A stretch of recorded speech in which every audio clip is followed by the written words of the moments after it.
नमस्कार, आप देख रहे हैं न्यूज 24। आपके साथ मैं हूं अभिलाषा पाठक। इस वक्त की अहम खबर महाराष्ट्र से, जहां सियासी घमासान छिड़ा हुआ है। कोरोना काल में मंदिरों के बंद कपाट खोलने की मांग पर बीजेपी के कार्यकर्ता सड़कों पर उतर आए हैं और बीजेपी ने साधु संतों की मंदिर खोले जाने की मांग का समर्थन किया है। मुंबई में सिद्धिविनायक मंदिर के पास बीजेपी ने प्रदर्शन किया है। तस्वीरें आप देख सकते हैं। प्रदर्शनकारी मंदिर जाने की कोशिश कर रहे थे। इस दौरान प्रदर्शनकारियों की पुलिस से झड़प भी हुई और ठीक सिद्धिविनायक मंदिर के बाहर ये प्रदर्शन जारी रहा। पुलिस ने इन्हें अंदर जाने से रोक लिया और बीजेपी एक ही मांग पर अड़ी हुई है कि राज्य में जितने भी मंदिर हैं, धार्मिक स्थल हैं, उनके कपाट खोल दिए जाएं। बीजेपी के कार्यकर्ता सरकार पर यह आरोप लगा रहे हैं कि जहां एक तरफ बार और होटल सरकार खोल रही है, दूसरी तरफ मंदिरों को लगातार बंद रखा गया है। इससे मंदिरों के आसपास काम करने वाले लोगों के रोजगार पर असर पड़ा है और लोगों की आस्था को लेकर सबसे बड़ा सवाल उठाया है कि अगर बार और होटल्स खोले जा सकते हैं तो फिर मंदिर क्यों नहीं खोल रही महाराष्ट्र। बीजेपी की नेता सिद्धिविनायक मंदिर के अंदर जाने की कोशिश कर रहे हैं, लेकिन पुलिस के द्वारा उन्हें लगातार रोकने की कोशिश की जा रही है। प्रसाद लाड हों या फिर प्रवीण दरेकर हों, ये अपने कार्यकर्ताओं के साथ मंदिर के अंदर जाना चाहते हैं, लेकिन पुलिस का इतना भारी बंदोबस्त है कि ये सभी यहाँ पर आप देख सकते हैं बाहर मंदिर परिसर के बाहर जद्दोजहद करते हुए, लेकिन जो पुलिस सुरक्षा है वो लगातार यहाँ पर कड़ी की गई है सुबह से ही, और यही वजह है कि इन्हें अंदर नहीं जाने देने की कोशिश थी। और लेकिन अब आप देख सकते हैं प्रसाद लाड यहाँ पर गणपति बप्पा की जो मूर्ति लिए हुए हैं और यहाँ पर नमन करते हुए यहाँ पर अपने कार्यकर्ताओं के साथ यहाँ पर बाहर खड़े हैं। जो लोग हैं, आप लोग यहाँ पर नारा लगा रहे हैं, यहाँ पर नारा लगा रहे हैं हिंदुस्तान है। या अगर हिंदुओं की नहीं चलेगी तो किसकी चलेगी? मंदिरालय चालू, मंदिर बंद, दारू की दुकानें चालू है, हमारा सिद्धिविनायक बंद है। ये गणपति बप्पा को हम विनती करते हैं कि हिंदुओं की सुनो, वरना ये सरकार क्यों नहीं जाने दे रहे हैं? क्या कह रहे हैं लोग? अब ये सरकार का वो है, सरकार नहीं बोल रही है जाने को, मगर बार कैसे खोल रहे हैं? वो बार बंद करे फिर मंदिर का भी बात आएगी। बार है तो बीएफटी बसेस भी बंद करो, आप ट्रेन भी बंद करो, मंदिर ही क्यों बंद? मंदिर ही क्यों बंद करेंगे? ये हिंदुओं पे अत्याचार है और हम वो सहन नहीं करेंगे। हम लोग इसका विरोध करते रहेंगे। जय श्री राम। यहाँ पर देख सकते हैं आरती की जा रही है। ये आरती की जा रही है सिद्धिविनायक मंदिर के ठीक सामने बीच सड़क पर बीजेपी के नेताओं और कार्यकर्ताओं के द्वारा, क्योंकि पुलिस ने इन्हें अंदर जाने से मना कर दिया है। ये लोग लगातार ये कह रहे थे कि हम कैसे भी करके मंदिर के अंदर जाएंगे, लेकिन जब इन्हें मंदिर के अंदर नहीं जाने दिया गया तो अब यहीं पर ये आरती की जा रही है प्रवीण दरेकर के द्वारा, प्रसाद लाड के द्वारा, अन्य बीजेपी की जो महिला कार्यकर्ता नेता हैं उनके द्वारा, और ये सभी यहाँ पर लगातार सरकार के खिलाफ विरोध प्रदर्शन कर रहे हैं। तो मुंबई पुलिस ने सिद्धिविनायक मंदिर के पास प्रदर्शन कर रहे बीजेपी कार्यकर्ताओं को हिरासत में ले लिया है और पूरे मामले पर क्या कहना है डीसीपी परमजीत सिंह दाहिया का, आइए आपको सुनाते हैं।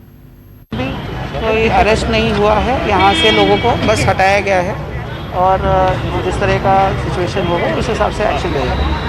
और सर, क्योंकि उनके पास परमिशन नहीं थी, उसके बावजूद ये लोग आंदोलन कर रहे थे। जो भी फैक्ट्स हैं उसके हिसाब से आगे की कार्रवाई की जाएगी। सर, कितने लोगों को तकरीबन डिटेन किया गया होगा? ये अभी मैं इसका कोई आंकड़ा हमारे पास नहीं है। जो भी फाइनली जो भी एक्शन होगा उस हिसाब से आपको बताया जाएगा।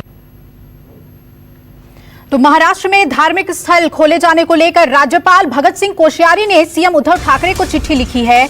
राज्यपाल ने सीएम उद्धव से धार्मिक स्थल खोलने को कहा है और राज्यपाल कोश्यारी ने पत्र में उद्धव से कहा है कि आप हिंदुत्व के बड़े समर्थक रहे हैं। उन्होंने सवाल उठाया कि क्या आप अचानक से सेक्युलर बन गए हैं। राज्यपाल ने यह भी सवाल उठाया कि सरकार ने पब, बार और बीच खोलने की तो इजाजत दे दी है, लेकिन भगवान आज भी लॉकडाउन में है। वहीं दूसरी तरफ मुख्यमंत्री उद्धव ठाकरे का भी जवाब आया है। उन्होंने कहा कि हमें आपके सर्टिफिकेट की जरूरत नहीं है, धार्मिक स्थल खोलने पर सरकार विचार कर रही है, हम लगातार विचार कर रहे हैं। सेक्युलर के बात पर उन्होंने कहा कि धार्मिक स्थल खोलना हिंदुत्व कैसे। राज्यपाल ने कहा कि आप अचानक से कैसे सेक्युलर हो गए। धार्मिक स्थल खोलने की मांग पर उन्होंने कहा हिंदुत्व के सर्टिफिकेट की हमें आपसे जरूरत नहीं है। तो सीएम उद्धव ठाकरे ने राज्यपाल भगत सिंह कोश्यारी को जवाब दिया। उद्धव ने जवाबी चिट्ठी लिखकर कहा है कि आपसे हिंदुत्व के सर्टिफिकेट की जरूरत नहीं है। और सीएम उद्धव ने इस बात का भी जिक्र किया है कि धार्मिक स्थल खोलने पर सरकार विचार कर रही है। उद्धव ने सवाल उठाया कि क्या धार्मिक स्थल खोलना हिंदुत्व है और नहीं खोलना सेक्युलर की निशानी है। दीपक दुबे मेरे सहयोगी जुड़े हुए हैं हमारे साथ। दीपक, जिस तरह से सवाल और जवाब हुआ है चिट्ठी के जरिए राज्यपाल और मुख्यमंत्री के बीच, उसे किस तरह से महाराष्ट्र में इस नए सियासी प्रकरण को देखें हम?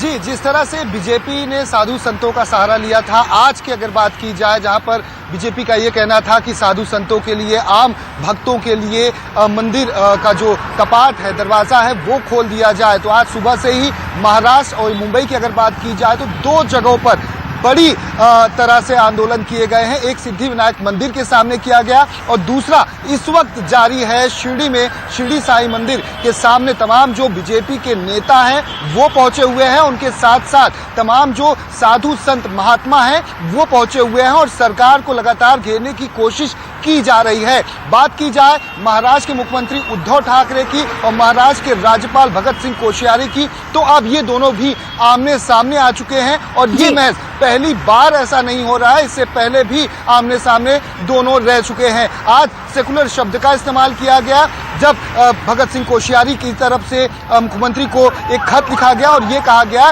कि तमाम जो अगर मुंबई और महाराष्ट्र में अलग अलग चीज़ों की दुकानें खुल चुकी हैं, बार खुल चुका है, शॉपिंग मॉल खुल चुके हैं, तो आखिर मंदिर का दरवाज़ा या फिर जो धार्मिक से जुड़ा हुआ जो मामला है उस पर क्यों नहीं आप कुछ करते हैं। तो इस पर महाराष्ट्र के मुख्यमंत्री ने मराठी में इसका जवाब दिया है और कहा है कि आप मुझे सेकुलर मत समझाइए और ना ही मेरे हिंदुत्व को लेकर आप प्रमाण पत्र आपको देने की जरूरत है।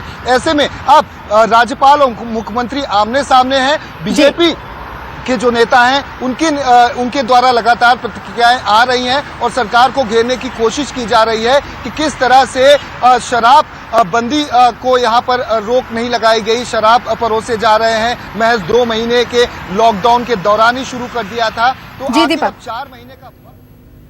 तो दीपक मेरे सहयोगी बता रहे थे कि किस तरह से अब मंदिर को खोलने को लेकर राजनीति शुरू हो गई है। शुक्रिया दीपक आपका हमसे जुड़ने के लिए। तो दूसरी तरफ शिरडी साईं मंदिर में भी महाराष्ट्र सरकार के खिलाफ प्रदर्शन किया जा रहा है और यहां पर मंदिर खोले जाने की मांग पर साधु संत धरने पर बैठ गए हैं। प्रदर्शनकारियों की मांग है कि जल्द से जल्द मंदिरों के बंद कपाट खोल दिए जाएं। तो एक तरफ जहां मुंबई में सिद्धि विनायक मंदिर को लेकर बीजेपी के कार्यकर्ता सड़कों पर हैं, तो दूसरी तरफ ये तस्वीरें देखिए शिरडी की। शिरडी में साधु संत धरने पर बैठ गए हैं और उनकी एक ही मांग है कि जल्द से जल्द सभी मंदिरों के कपाट खोल दिए जाएं।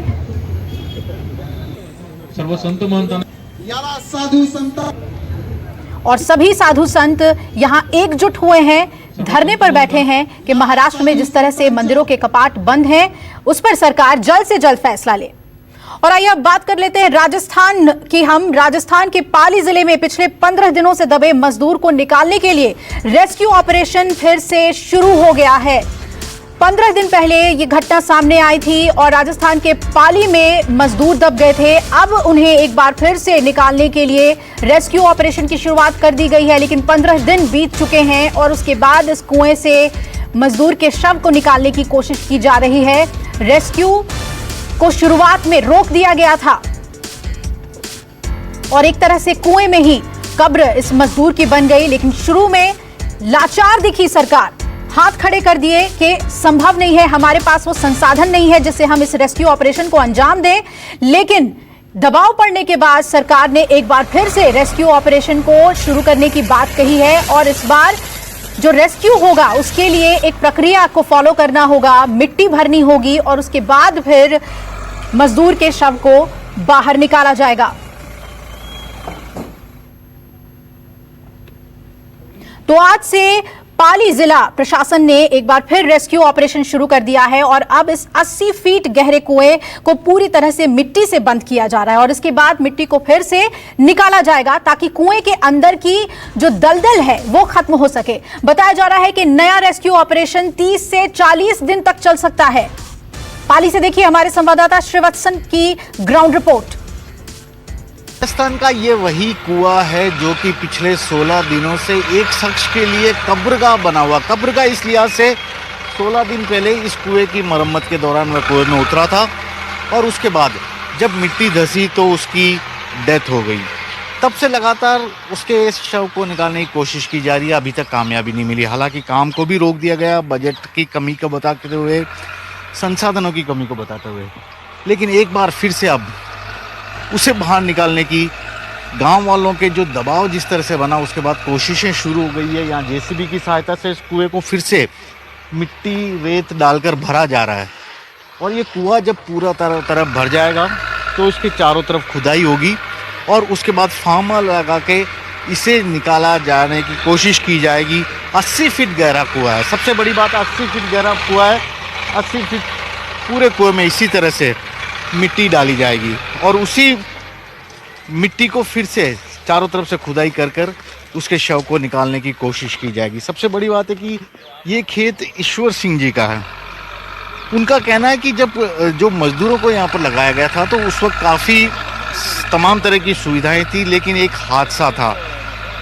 उसके बाद से उन्होंने खुद ने अपनी तरफ से भी उसे निकालने की कोशिश की थी, लेकिन इसमें कामयाबी नहीं मिली। ईश्वर जी, ये घटना कब की थी, कैसे हुई, उसके बाद आप लोगों ने क्या किया? 27/9 की घटना है ये।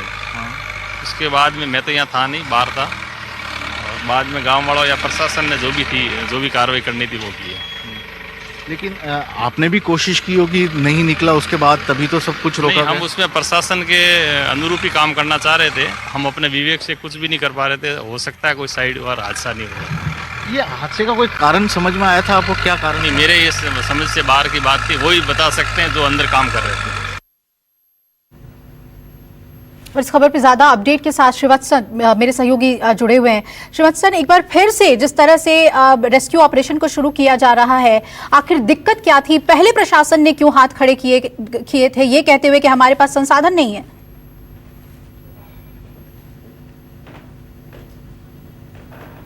जी बिल्कुल, देखिए मैं आपको उसी जगह के बाद दिखाता हूँ। यहाँ पर ये फिर से एक बार रेस्क्यू ऑपरेशन शुरू हो गया, जेसीबी आई है और ये वही कुआं है जिसमें पिछले 17 दिन से एक शख्स का डेड बॉडी पड़ी है। इस कुएं को फिर से भरा जा रहा है। 80 फीट कुआं है। एसडीआरएफ एनडीआरएफ की टीम यहाँ आई थी, कुएं में काफी दलदल था।